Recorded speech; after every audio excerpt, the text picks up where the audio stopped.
Welcome to नमिता's creation. आज मु मो घर गच्छर भेंडी को तोड़ी आउ सब बेले भी आने ताकू भजा करे जहाँ भी हो खट्टा करे किंतु आज भाविली यही भेंडी रे मु स्टॉक भेंडी रेसिपी आपण मान संगे शेयर करी आई जो भेंडी मोर गच्छर आर टेस्ट पूरा डिफरेंट मार्केट भेंडी ठू आज यही जो रेसिपीटा करुच्ची आपण मानकु केमती लागिला आपण मते निश्चय जनइबे भिडियोटी को मूलरू शेष पर्यंत देखिबे।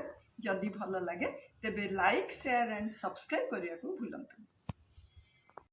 स्टार्ट करिबा। एते गरम होउची भाबिली पखाल संगे किछि भजा भजी करिबा पई भेंडी कळिया कळिया भेंडी थिला आकु भाबिली गोटा भेंडी मसला भजा करिबी। ताकू भल भाव में धोई दौची धोईक टे भल भाव में पोछि दबा।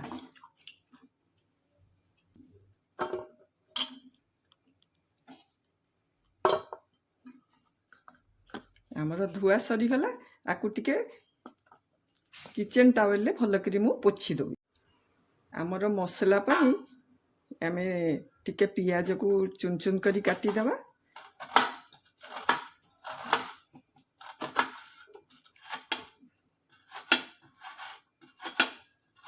एकदम छोट छोट काटिबा।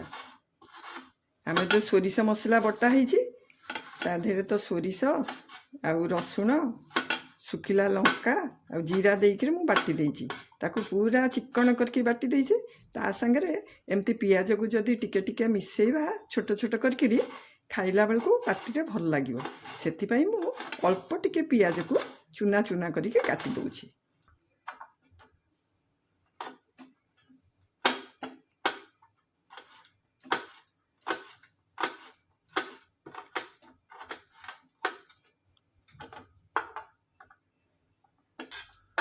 आमर पियाज रसुण सब कटा ही गला।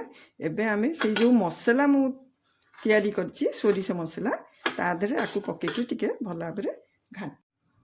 आमर ए सोरिष मसला बटा ହେଇछि आ संगे रे मु जो काटिली पियाज रसुण सब पके देबा।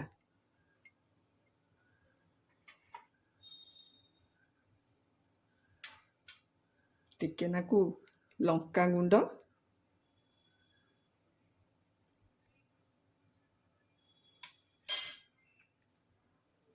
हलदी गुंड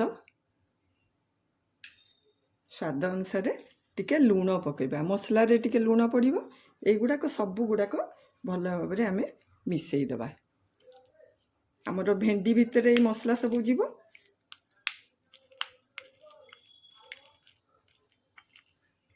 मिसी गला। एबे आमे हमर जो भेंडी अछि ताकू काटिबा। इत सब कलिया कलिया भेंडी आर मुंडी को भल भाव में काटिदबा। आ पेट को भल भाव में टिके चिरी दबा।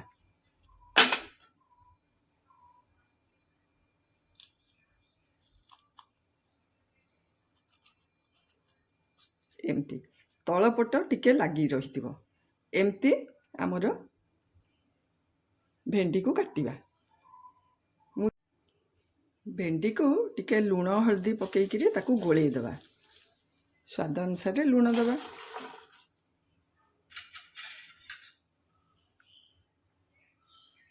हलदी भी टिके पकई दबा। आकू गोलई करी 5-10 मिनिट पे टिके रखी दबा। ए लूण हल्दी ता भितर भल भाव में टिके मिसी जीवो। तापरे आमे आमर मसला देइकरी ताकू भाजिबा। आकु एमे 5 मिनिट पे टिके रेस्ट करिया को दबा। आमे जो मसला तैयारी करथलु एबे कोन ता संगे टिके सोरिष तेल पकेइबा। अल्प टिके सोरिष तेल आमको कौन कि भेंडी रे पुरेला बेल को टिके सुविधा हो। आकु टिके भल भाव में मिसई दबा। आमर तो भेंडी जो काटिकी लूण हल्दी गोलैकी मु रखी ता भितर लूण हल्दी भल भाव में जरीगला। एबे ता भितर आमे ए मसला गुड़ाक पसैबा।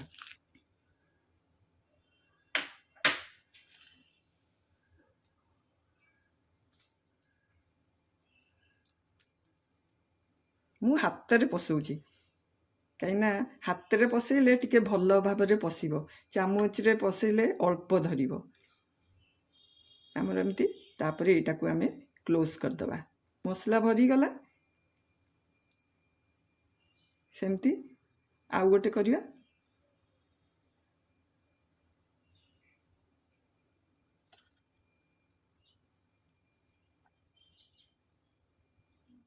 ପୁରା ଭିତରେ ଯେମିତି ଷ୍ଟଫ୍ ହେଇକି ରହିବ।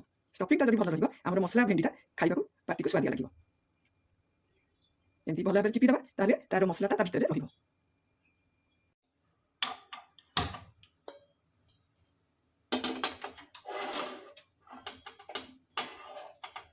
ଆମର ଏଇ ଯେଉଁ ଭେଣ୍ଡି ଭଜା ଆମେ ଏଇ ଲୁହା ତାୱାରେ କରିବା।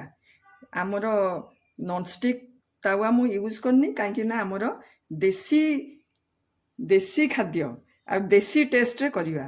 ଆଉ ଏଇଟା କାଷ୍ଟ ଆଇରନ୍ର ତାୱା, ଆ ଦେହରେ କଲେ ଦେହ ପାଇଁ ବି ବହୁତ ଭଲ।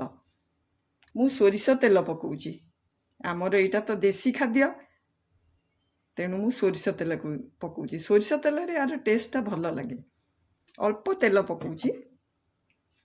ଆମର ତାୱାଟା ଟିକେ ଭଲ ଭାବରେ ଗରମ ହେଇଯାଉ, ତାପରେ ଆମେ ଆମର ଗୋଟା ଗୋଟା ଭେଣ୍ଡିକୁ ଭାଜିବା।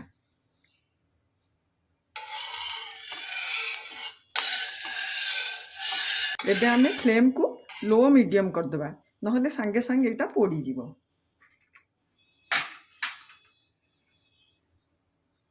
ଏଇ ଦେଖନ୍ତୁ ଗୋଟା ଗୋଟା ଭେଣ୍ଡି ଆମେ ପକାଇବା।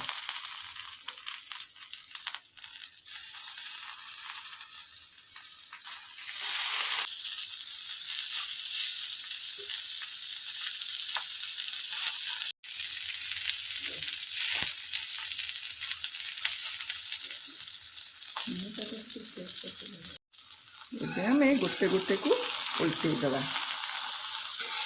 ତାକୁ ଟିକେ କେୟାରଫୁଲି ଓଲଟେଇବାକୁ ପଡ଼ିବ, ନହେଲେ ମସଲାଟା ଖସିଯିବ। ଦେଖନ୍ତୁ ମୁଁ କେତେ ଆସ୍ତେ ଆସ୍ତେ ଓଲଟଉଛି।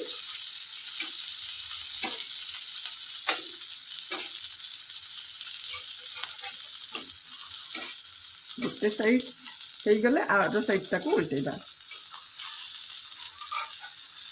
ଫ୍ଲେମ୍ ଯେହେତୁ ଆମର ଲୋ ଅଛି, ଇଏ ଭଲ ଭାବରେ ସିଝିଯିବ ଆଉ ମସଲା ବି ଭଲ ଭାବରେ ଭାଜି ହେଇଯିବ।